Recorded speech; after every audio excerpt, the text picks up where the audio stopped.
Would I want to go cross-country in an electric car? 100%. That was Philip from a YouTube channel called Left Coast EV, and I'm Kari from Maple EV Leaf. If you're already subscribed to our channel, you know that we're a channel all about electric car driving. We do how-tos, tests, reviews, all kinds of things, but specifically we're focused on what it is to drive electric in Canada. And we're starting a new feature today in this video that's called the Cross Canada Checkup. And our first guest is Philip. So Philip drives electric in BC. That's where he lives. And in this video, he's going to share a ton about his experience there, charging, switching to electric in the first place, all kinds of really useful things and information for people who haven't quite yet switched to electric but are thinking about it, but for others as well. This is easily the longest video that we posted on our channel thus far, but it's well worth watching. So please watch it till the end and you'll hear all kinds of really good things from Philip. I will repeat this and give you more detail at the end of this video too, so stay tuned for that as well. But just quickly here, if you drive electric in any part of the country, and if you're interested in getting featured in this series as well, maybe you have a YouTube channel already, so then you'll get the benefit of driving more traffic, more views to your channel as well. Or maybe you don't. This is an opportunity for you to get me to edit your content, do the work for you, but you want to share your experience. Get in touch with us, please. That's best done through the email address that we have for Maple EV Leaf. Again, I'll get back to this at the end of this video. Now let's go to Philip in BC.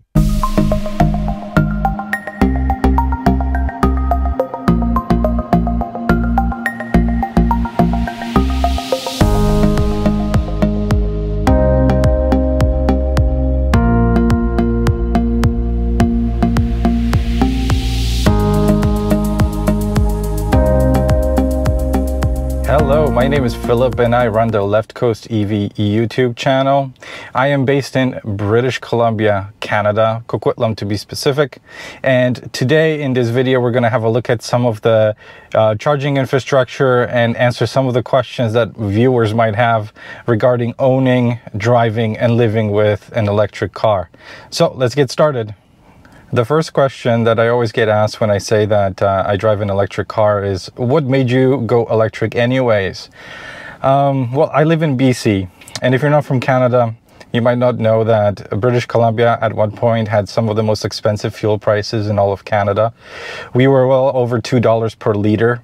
And prior to this, I already knew that driving a petrol ICE car wouldn't be something that I wanted to do. I wanted to explore other new technologies, and that is why in 2021 I decided to go fully electric. So I sold my ICE, internal combustion engine vehicle, and at that time we had a lot of different government incentives to go electric. So I decided to take all of them, and I was lucky to get approved for all of the incentives, and I bought my first electric car. And I haven't looked back since. I mean, that was the greatest decisions I've ever made. I get to charge the car most of the time for free, because we have different chargers around where I live, somewhere that you don't even need to pay for. There's always new charging companies popping up. I'll show you one today. And usually during a promotion period, when they're ironing out their software and technology and stuff like that, they offer free charging to customers. So, you know, it was a decision that, you know, I kind of made because of fuel prices, but then again also because of, you know, the environment and driving a nice car. But yeah, the catalyst was the gas prices. I wanted to get away from that, and that's why I decided to go electric in 2021. And that was the best decision I have ever made, I think. So definitely gas prices first, environment second, and third, because I always liked new things and I wanted to see how driving an electric car would be. So that was the catalyst for going fully electric now in our household. So the biggest benefit, I think, of driving an electric car, for me anyways, is all the questions I get asked. And I love talking about electric cars, and this is why I started a YouTube channel based around EVs and you know, charging infrastructure and so on and so forth, right? So I really like talking about it, and I really like you know, educating people, because most people out there don't have an idea of how it feels to drive electric. They feel like in winter the car can't go anywhere because the battery's too cold and it will lose all of its capacity within minutes. You know, there's a lot of misconceptions. There's a lot of stuff being posted on the news, or quote unquote news, about electric cars that is simply untrue. So, you know, I just want to educate people. So this is something that, you know, I would say I like doing. So this is one of the bigger benefits, obviously. The next benefit, I think, would be, you know, the money savings. I don't have to go and fill up gas right now in BC as I'm recording this. 1 liter of regular fuel is $1.80. So it's quite expensive. We used to go across the border to Washington State, but it's also getting a little bit more expensive there as well. So, you know, that's another big benefit and savings that I can see. Also, reliability. I don't have to worry about oil changes. I don't have to worry about the engine of an internal combustion car having issues, right? I have an electric motor. These things are super reliable. The battery technology nowadays in modern EVs is far superior to what we had even a few years ago. You know, so not having to worry about maintenance costs. You know, I've driven in this car already 45,500 kilometers, and I haven't changed the brakes because I use regenerative braking, which means that the motor, the electric motor, slows down the car. And in a Kia like this, for example, it slows me down to around 8 kilometers an hour, and then I just need to use the brake for the last, you know, 1 or 2 meters, right, to stop. With a Tesla that I have, the regenerative braking changes into, you know, just standard braking just before the car comes to a full stop. So it is basically one pedal driving. And some people like it, some people don't. I love it. I find it to be an excellent way of driving an electric car because you are getting energy back right into the battery, which is a benefit. So yeah, I mean, there is so many benefits to owning an electric car that it would take me hours to make a video. But you know, the cost savings associated with owning a car, they're there. Sure, the upfront costs might be a little bit higher, but now with, you know, cheaper cars coming out, that might not be an issue anyways for a lot of people, right? So just give it some time. If you still think that electric cars are expensive, give it a year or two when, you know, hopefully there will be more cars coming onto the market, more competition, and obviously because of that, prices will fall. So yeah, it's a great way to drive. Definitely. I wouldn't, you know, regret a minute of it. So right now in my home, we have 2 electric cars. One is the 21 Kia Soul EV. This is the Limited with the leather seats, top of the line one. It's a great car. That was the first one we got, simply because we could get the most provincial and government, federal government incentives on this vehicle. So it made sense for us to just get rid of our old car and get this one. Because I wasn't sold on EVs when I first got it. So I didn't drive one before. I didn't know what to expect, what the charging would be like. And after, I think, 2 weeks, I was totally sold. And then we did our first road trip, and I was totally sold. Like, I was worried that during the road trip we would encounter a lot of issues and a lot of problems, but we didn't. It was amazing, you know. It was just driving like a normal car, right? And there was no issues, no problems whatsoever. So after that, we decided to get another car. So we got the 2021 Tesla Model 3 Standard Range Plus, the cheapest one. So now we are a 2 EV household. We live in a condo, so we can't charge at home, unfortunately, because our Strata, which is, you know, the management company that manages the building, has said that it's hard to put in chargers because our building is older and they would have to do yada, yada, yada, yada. Anyways. So we're basically stuck charging on public infrastructure. And then I'll take you guys later for a tour to show you within 10-minute driving distance around my home how many chargers we can find. And some of them are free. So that's also a benefit. Some are free, some are really cheap, and some are fast. So you have, you know, everything across the board, which is awesome. So yeah, currently 2 cars, 2021 Kia Soul EV Limited and a 2021 Tesla Standard Range Plus. So like I mentioned previously, the first EV that I purchased was the Kia in 2021, and that's when I started driving electric. To be exact, at the end of April 2021. That's when we got delivery of this vehicle. It was at the beginning stages of the pandemic, which was also interesting because at that time we still had cars available on the lot within dealerships, which was pretty amazing. After all of that, like when we got our car, a couple months later, it was very hard to get a new vehicle. The waiting times were becoming ridiculous, so I felt very lucky that I was able to get this car as fast as I did. Basically, I just walked into the dealership, they had it on the lot, I test drove it, and that was it, right? So that was when I first started driving electric. Prior to that, never. I mean, I've had people that I know that had electric cars and they were always like, oh, this is pretty cool, you should get an electric car. But I was never sold on it until I started driving my own electric car, going on road trips, finding out that it's just as it is driving a normal internal combustion engine vehicle. There is no difference. And I fell in love with electrics. And ever since then, I don't even consider going back to a gas car. A lot of people who I meet, they also want to know how I use my electric car. And it's interesting because I work from home. My wife doesn't, so she has to drive to work every day. Her commute is about 30 minutes there and 30 minutes back home. So she drives about an hour. And I can tell you that if she uses this Kia and we charge it up on a Sunday, up to around 80%. I don't do 100% charge unless I'm going on a road trip. So we charge it up to about 80%, and she can use the car throughout the whole week. We don't have to keep charging it. So pretty good. And I'll show you where I go to charge for free for the whole week, so I don't spend any money. So that's most of the time we just drive in the city. Obviously, if you look at my YouTube channel, you'll see a lot of road trips, and we went to the US, we went through Canada, and it's a great road trip vehicle, this one. It's super comfortable. It's big enough for a family of 3 like us. It charges fast enough. Obviously, there are faster charging vehicles right now on the market. But for our needs, plenty fast enough. We stop at a charger, we charge, we go to the toilet, we go buy some snacks or whatever, stretch our legs, and by the time we're done, getting freshened up, and if I were to say that, then the car is ready to go. So I've never experienced a thing on our road trips where I was waiting for the car to finish charging. It was always the opposite. I wish I had a little bit more time to do the things I wanted to do. So there's always that. We did take this vehicle on longer road trips. So the longest road trip we've ever taken was a week around Western Canada. We went from British Columbia to Alberta, Jasper National Park, if you know where that is. And then we came back home. So this was the longest road trip we've taken. It was 7 days. Not sure how many kilometers total it was.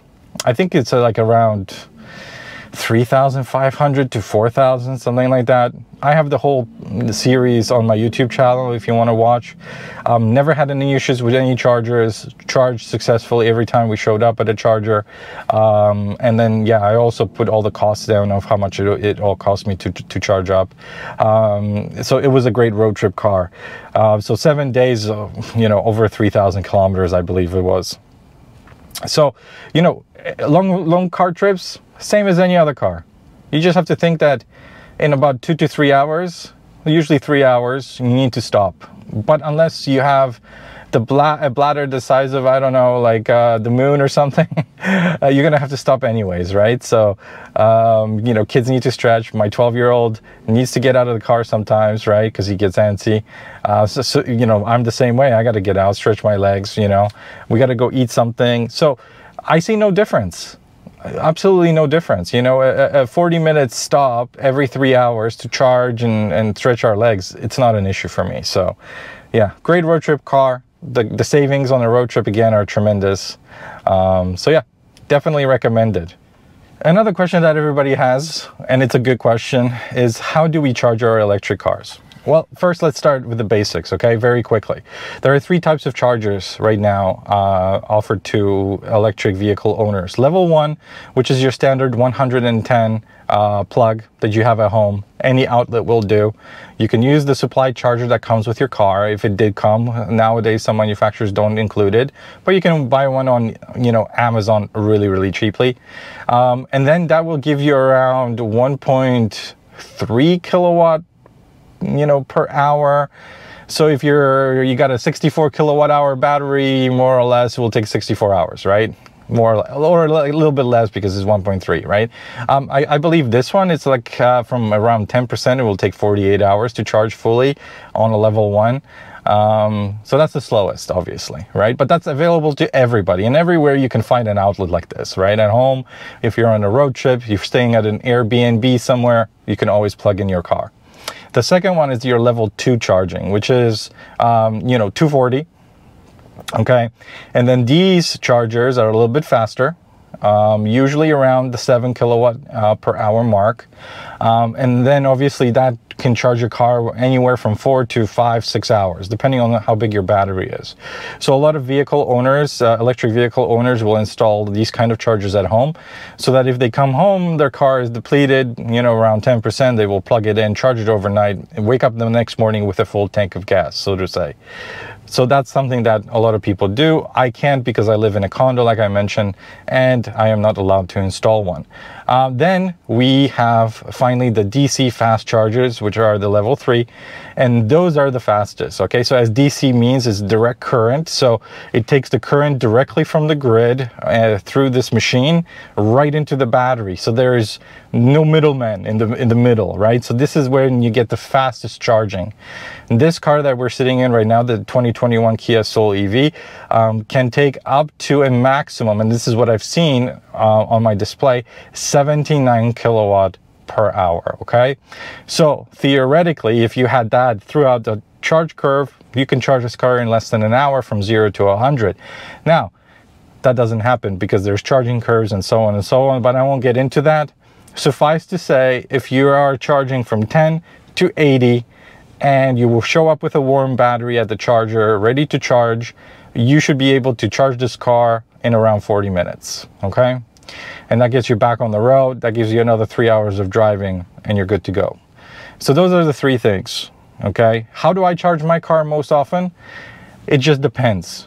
If I need a quick charge because I forgot to do it or I was busy doing something else on the weekend, so then I will go to a DC fast charger, charge up to 80% and have a week's worth of driving. Now, if I have more time or I'm not using the car on the weekend, I will go and plug in on one of the chargers I'll show you today, level 1, where it's 1.3 kilowatt per hour. Yeah, it takes a long time, but it's also free. Or if I'm in the middle and I need just a few, you know, kilowatts into my battery pack, then I will go for a level 2, or if I'm at a shopping center, which I'm also going to show you guys today. So there's many different ways, but most of the time I either do a level 1 if I have more time, or a level 3 if I just want to charge up very quickly, put the car in the garage and have it ready for the weeks of driving. I wish I could charge at home, but that's impossible right now. Maybe in the future, if I get a house that I can control, well, I can control the charger installation, then definitely that will be how I will charge most of the time. But on road trips, always DC fast charging and always to 80. Never go above 80% because it just charges too slow and you're wasting money and you're wasting time. And you're taking up the charger too from other people who want to charge. But that's a different story. I'll make a video on my channel soon. Okay, let's do a quick tour now, and we're going to look at some of the public charging infrastructure within 10 minutes driving distance of where I live in Coquitlam. Okay, so right now we are at the shopping center, Coquitlam Center, and I'll show you what level 2 charging looks like in BC. All right, let's get out of the car and have a look. This is Coquitlam Center. As you can see, huge parking garage. I live somewhere there, I'm not going to be specific. And yeah, lots of people come shopping here, and let's look at some of the chargers that we have here. Okay, available, all level 2, which is good enough when you're going shopping. So these are all charge point units. So we got a Tesla Model Y right here. We've got Tesla Model S, and then we have Tesla Model Y as well. Then we have some plug-in hybrids, and we have a Kia like mine, just a little bit newer, I think, because the new logo. And then charge point. So there's quite a few of them here. One, so that's just one plug. 2, 3, 4, 5, 6, 7, 8, 9. So 9 total plugs right here.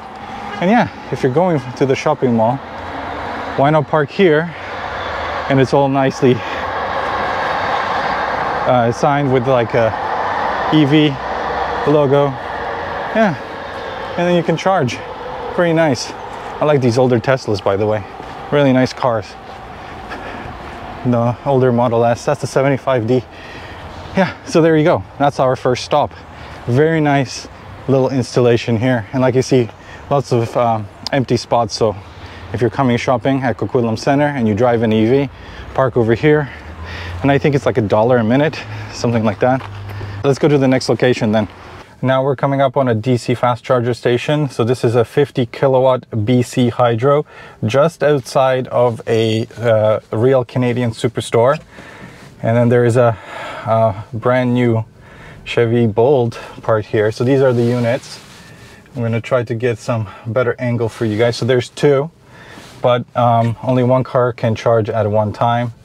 So what do we have? We have a Mach-E, we have a Nissan Leaf.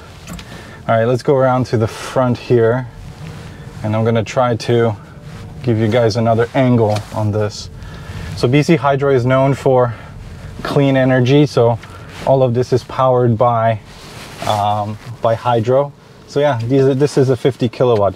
So this is already called a DC fast charger because anything over 50 kilowatt is a fast charger here in BC. Okay, let's go to the next location.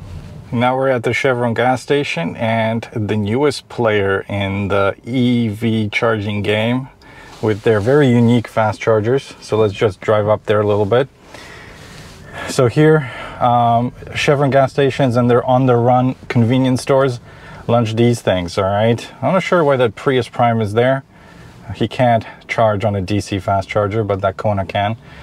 So these are 150 units, or if 2 cars are charging at the one time, it's only 75 per each vehicle. But this one has its quirks.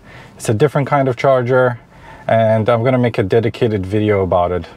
Let's see if I can charge up because I only have a few percentage left.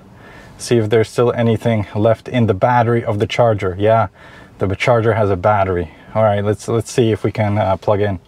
All right, I decided to plug in. So these are the new chargers. This one's not working. This one has a CHAdeMO and a CCS, so it's 150. And then we're charging here. I need to top up a little bit. But like I said, these chargers are a little bit special because inside there's a battery. So they're not connected to the grid. I have to charge up the internal battery, and then you can charge. So when the battery gets depleted, the charge speed drops to around 20 kilowatt, or if 2 cars are charged, 10 each on the best day. But yeah, that's the quirk of On the Run. But I'll make a video on my channel separately about everything I found out so far. I've been testing them for a few weeks now. So anyway, let's walk up and see what the charge speed's like. So the charge speed's pretty good on a cold battery. So we got 2 cars. We got that Kona at 53, and I'm doing 50 on this one. So we'll see how long this will last though, because like I say, there's an internal battery, and once it's finished, well, then you drop down to very, very slow speeds. Just finished charging over there at On the Run, and it was free because they're testing. So that's another free charger, and a DC one around my vicinity. So now we come to another charger here, and this one's pretty interesting because, so this is a charge point, right? And as you know, you can call ChargePoint, install a charger if you want at your premises. What I like about these ones are just very clear signage that is available. You got CCS, and then you got CHAdeMO. But look at this, you see the solar panels? I think those power this charger, at least to some degree. So I'm not sure what this is. This is like a school or something, a technical school. And they also have over there, down there, okay, 2 charging spots, as well as here, 1 charging spot. And these are your J177 1772 connectors, right? So these are your level 2. So there's this one, and then there's one there in the back. so you can charge 2 cars. Very cool location. Obviously there's only the one charge point charger. It is quite reliable, so it does get filled up, especially in the evenings with people charging for their week of driving to work and doing whatever. But yeah, I really like charge point chargers. Really cool. And with these solar panels up there, I really do wonder if they're somehow connected. I could never figure this out, but yeah, it would be interesting. Oh, and this one is a 62.5 kilowatt fast charger from ChargePoint. Okay, let's get back on the road and go to our final location, very, very close to my house. While we're driving to the last location, just want to kind of summarize what we've seen so far. So within 10 minutes of where I live, there's even more, but I just showed you guys the most important locations. There's a lot of charging infrastructure that I can use, and it's not an issue to, for now, to find an empty charger. Obviously during peak times, busy times, yes, there's lots of people waiting to charge and so on and so forth, but you know, apps like PlugShare show us the status of different chargers, and if people are nice, they will then update their status. So generally I'm very happy in the city, because if one doesn't work, then you can go to the next one, which is not very far away. Now, the problems arise when you're on a road trip and you are exclusively using DC fast chargers, right? So in Canada, I haven't had a bad experience yet where I arrived at a charger and it didn't work. There were instances where they didn't give the maximum output sometimes because of whatever reasons, but that was the only issue. However, when we were on the trip to the US, we had one instance where we were driving back home to BC in Canada, and we wanted to charge at a specific location that I mapped out for myself. And then when we arrived at that specific location, unfortunately the chargers were out of order. Only one was working out of 4. And the one that was working was already occupied by someone, right? So we had to wait a little bit and then charge up just a tiny bit so I can get it to the next charger. So that was the only instance. Obviously there is a little bit of a, I wouldn't say fear, but you just kind of feel like, okay, when I arrive, is the charger going to work? Am I going to get the charge that I need? Yes or no? But now, after driving for, you know, what is it? Almost 2 years in April, I've kind of gotten accustomed to it, and I don't worry so much. So I only can see that the situation is going to improve in the future and that we're going to have more reliability. But that's my only ask. If you are a ChargePoint operator and you buy equipment, please make sure that you maintain it, make sure it works well, and make sure that there are no issues, okay? I know things can happen, but you know, it would be nice if the charging infrastructure worked as advertised. We're at the final location for today. So here we go. We have another level 2 ChargePoint charger, and we've got a classic Ionic charging.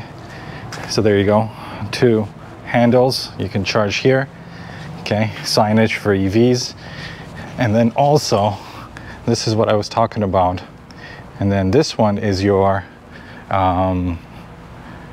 free level 1 charging that we have here, very close to where I live. This one seems to be red actually right now, so I don't think it's in operation, but there are 1, 2, 3 total, and it's powered by this company, Plugzio. Okay, again, EV parking. So this is your 110 standard household plug that gives you 1.3 kilowatt of charge per hour. Okay, so if you come here and you spend a day, maybe 2 days, if you're lucky to get a spot, then you will have a full vehicle depending on how big your battery is. And this is within the parking garage of Coquitlam City Hall. So level 2 over there and level 1 over here. And also across the street there is a library. There's a bunch of level 1s there too. There's a swimming pool just across the street out there. There's level 2s over there. There's a park down that way, you know, 3-minute walk. There are level 2s. So you're surrounded by charging infrastructure, which is pretty amazing. The biggest piece of advice that I would give anyone who's looking to get into an electric car is just to go to the dealership and drive one. That's the most important thing that you should do. See if it's for you. If driving an EV is for you, then you will enjoy it. If not, then don't do it. And if dealerships don't have them, you can rent a Tesla from Hertz. You can also go on Turo and rent a bunch of other electric cars that are CCS capable. You know, just go and drive one. But I think that, you know, once you sit behind the wheel of an electric car and you drive it, you'll either love it or hate it. And if you love it, buy one. Because that sensation of regen braking and all of that is very specific to electric cars. And for some people, that's a deal breaker. I understand that. But for a lot of people, they fall in love with it. And I did, and I fell in love with it, and I loved it from day one. So this is kind of why I decided to go all in on electric, because it was just for me. Another one is obviously try to look at your provincial, state, whatever rebates that you may or may not have for electric cars, federal as well, because there's a lot of incentive to go electric right now, and those things may go away in the near future. So make sure that you capitalize on that early. And just recently, Tesla lowered their prices to one of the lowest points ever. So that also makes it a compelling offer to go and get a Tesla Model 3, which has always been my choice for the best electric car for most people. Would I want to go cross country in an electric car? 100%. And this is something that I actually want to do.